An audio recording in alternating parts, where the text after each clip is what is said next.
ज्यादा देर नहीं बोलूंगा, बस कुछ मदनी फूल आपको दूंगा, आप इसको अपने दामन में समेट लें तो ज्यादा अच्छा रहेगा। आपसे एक बात कहना चाहता हूँ, जितने भी वालिदैन यहाँ खड़े हैं, अपने बच्चों को तालीम जरूर दें।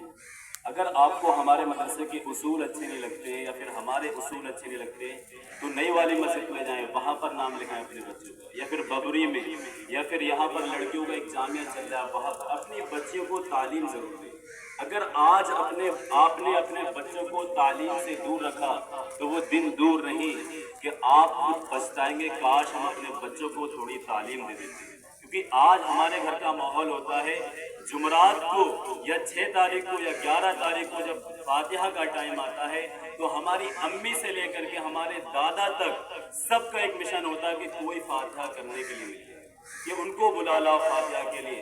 घर में 4 बच्चे हैं लेकिन किसी को फातिहा करने का तरीका नहीं आता, सलीका नहीं आता। खुदारा आज अपने बच्चों को तालीम देने, वरना आपके इंतकाल के बाद आपके बच्चे फातिहा करने के लिए दूसरों को ढूंढेंगे। जैसे आज आप अपने ससुर की, अपने सास की, अपने दादा दादी की फातिहा कराने के लिए किसी हजरत को बुलाते, किसी मस्जिद के इमाम को बुलाते, खुदारा अपने बच्चों को तालीम दे।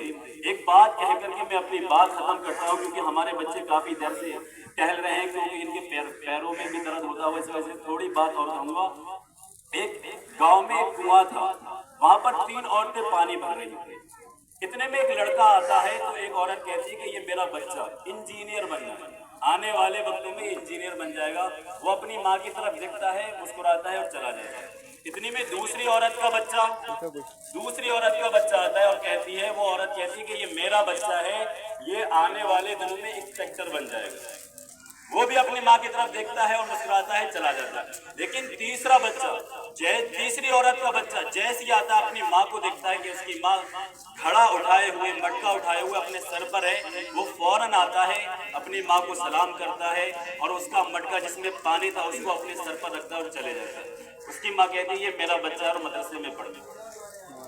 क्या कहती है कि ये मेरा बच्चा है और कहाँ पढ़ता है? मदरसे में।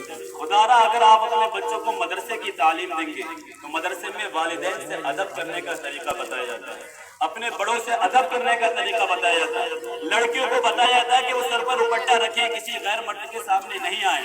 और अगर आपकी बच्चियां जवान हो चुकी हैं और फिर भी आप स्कूल में पढ़ा रहे हैं, किसी के पास मार्क्स नहीं है, पूरे दिन ऐसी टहलती रहती है, ना वालिदैन को फिक्र होती है, ना सर पर दुपट्टा रखने की फिक्र होती है, तो आने वाले वक्तों में जब बच्ची समझदार हो जाती है तो अपनी माँ को आंखें दिखाने लगती है, अपने बाप को आंखें दिखाने लगती है। कुछ माँ ऐसी हैं जो अपनी बच्चियों से डरती हैं कि मेरी बच्ची नाराज हो जाएगी। नहीं, अगर आप अपने बच्चों को दीनी तालीम देंगे तो खुदारा आपके बच्चे डरेंगे कि मेरी माँ नाराज ना हो जाए, मेरा बाप नाराज ना हो जाए।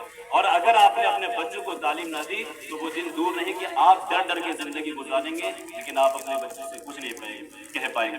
तो प्यारे इस्लामी भाइयों, अपने बच्चों को तालीम दें। तो नियत करें इंशाअल्लाह सारे बच्चे, सारे वालिदैन अपने बच्चों को दीनी तालीम देंगे इंशाअल्लाह।